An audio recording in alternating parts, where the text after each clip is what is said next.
Self-sabotage is a psychological phenomenon that many people have experienced in life, especially when they are on the verge of something great or significant changes. It could be a career opportunity, a new project with potential, or a meaningful relationship. Even though you know that these opportunities are within reach, you can't move closer to them.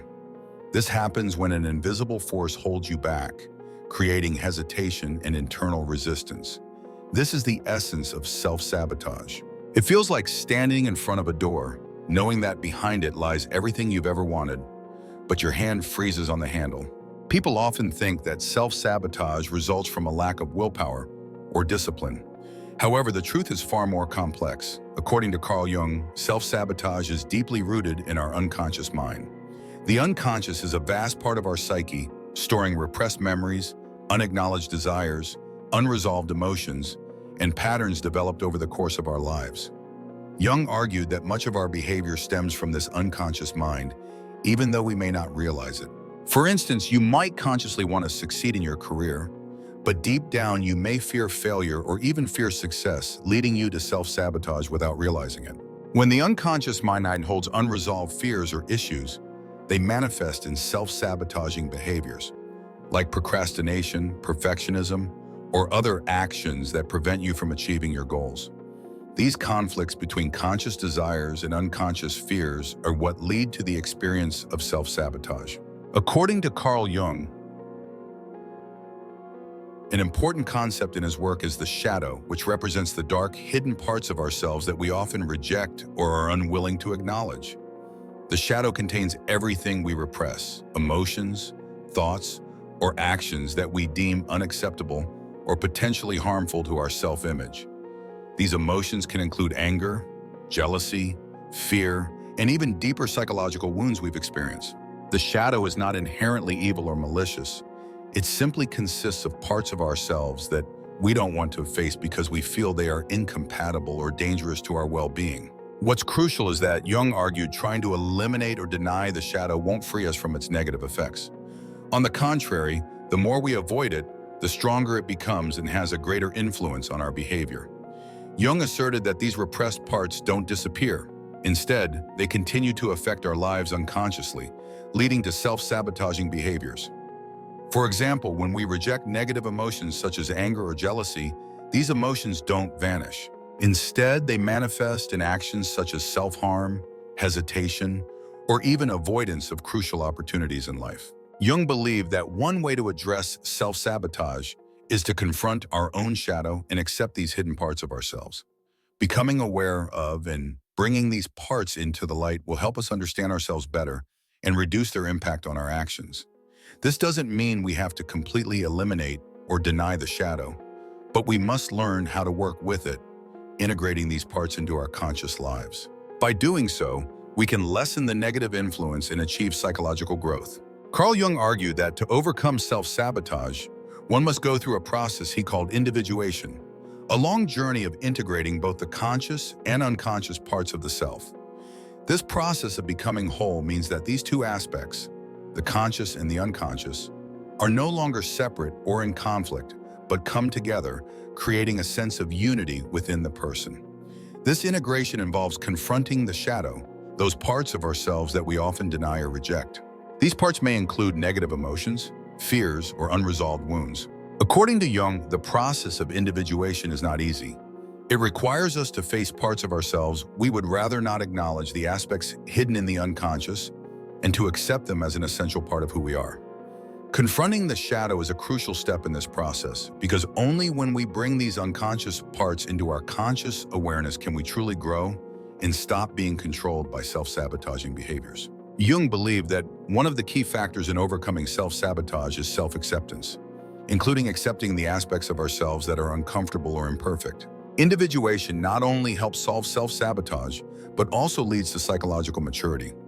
When we accept all parts of ourselves, we not only understand ourselves better, but also live a more authentic and free life. This reduces inner tension and opens up new opportunities. For Jung, becoming a whole individual is the only way to live a fulfilled life, free from inner conflicts. To overcome self-sabotage, Jung believed that the first step is becoming aware of the repeated patterns of behavior, thoughts, and emotions in our lives. These behaviors are not random. They are signs of a deeper conflict between conscious desires and unconscious forces within us. This process requires self-reflection, the courage to face aspects of ourselves that we often avoid or deny. Becoming aware of these self-sabotaging behaviors is essential if we want to break free from the cycle of self-sabotage and move forward in life. Self-reflection is not easy. It requires a level of honesty and openness with ourselves, being willing to examine actions, thoughts, and emotions that we often try to avoid. When we face ourselves honestly, we can begin to uncover deeper aspects of the unconscious that we have rejected or neglected. This may include fears, sadness, or unresolved wounds, and acknowledging them is the first step in addressing them. Jung believed that self-reflection is the key to recognizing repetitive behaviors that we cannot control. And only when we understand the underlying causes of these behaviors can we begin to change them. Furthermore, Jung emphasized that to truly resolve self-sabotage, we must be willing to confront the parts of ourselves that are not easy to acknowledge. This may include negative emotions like anger, jealousy, or even the fear of failure. But only when we accept and face these emotions can we move forward and break free from self-destructive behaviors. Carl Jung pointed out that self-sabotage can be the result of complexes, clusters of emotionally charged memories, thoughts, and feelings that are stored in the unconscious mind. Complexes are unresolved emotional responses that continue to exist in the unconscious, influencing our behavior in ways we are unaware of. A complex forms when we experience a situation that triggers strong emotions, but we are unable to process or resolve these emotions at that time, and they get pushed down into the unconscious, where they remain active, shaping how we think and act in the future. For example, a person may have a failure complex formed when they grew up in an environment where they were constantly compared to others or criticized for unsuccessful efforts. These experiences create a fear of failure, even though they may consciously want to succeed in life. In reality, this fear of failure is part of their complex, causing them to procrastinate, avoid challenges, or give up too easily without realizing that this fear is preventing them from achieving their goals. Jung believed that the key to overcoming self-sabotage is recognizing and confronting these complexes. When we bring the complexes from the unconscious into conscious awareness, we begin to understand their origins and how they influence our behavior. Becoming aware of these complexes helps us untangle the knots in our mind and stop letting these complexes control our actions. However, this process is not easy because complexes are often tied to strong emotions, unresolved pain, or trauma. Confronting these emotions requires courage and a willingness to be honest with oneself. Carl Jung pointed out that overcoming self-sabotage involves more than just recognizing the unconscious factors that influence our actions. It also requires applying tools and techniques to integrate these elements into our everyday lives. One important tool Jung suggested for confronting our unconscious parts is active imagination. This technique involves directly interacting with unconscious images, symbols, or thoughts through creativity, such as daydreaming, imagining, or using artistic methods. Through this, we can access deeper aspects of our mind and explore parts of ourselves that we have not been consciously aware of. Active imagination allows us to bring the unconscious parts of ourselves into conscious awareness, shedding light on unresolved conflicts or emotions. Using this technique, we can identify and better understand the fears, desires, or wounds we are trying to avoid. This helps reduce the negative impact of complexes and creates an opportunity for psychological growth. In fact, combining creative art and confronting the unconscious can provide new insights and solutions about ourselves. Additionally, dream analysis is another important method that Jung recommended.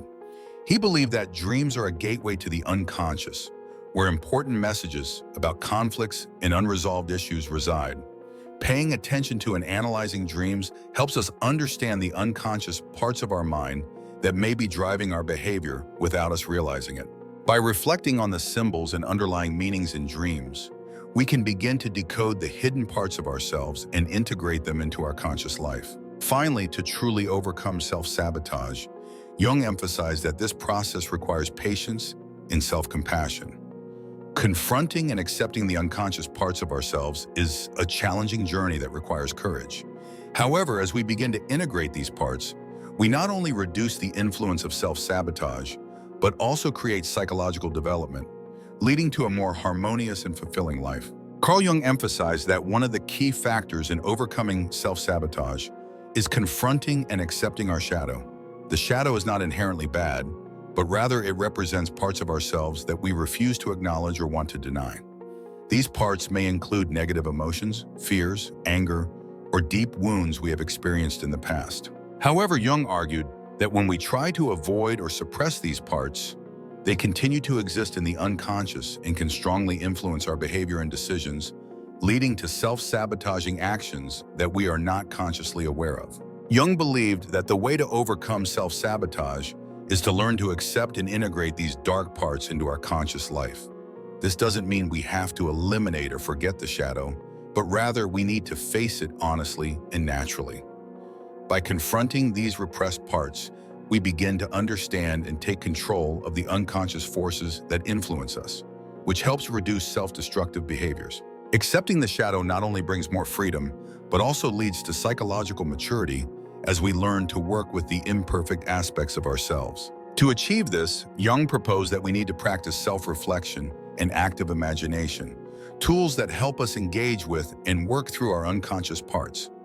This process requires courage and patience, but once we begin to face the emotions and parts of ourselves that we'd rather not acknowledge, we experience greater freedom and the ability to grow holistically.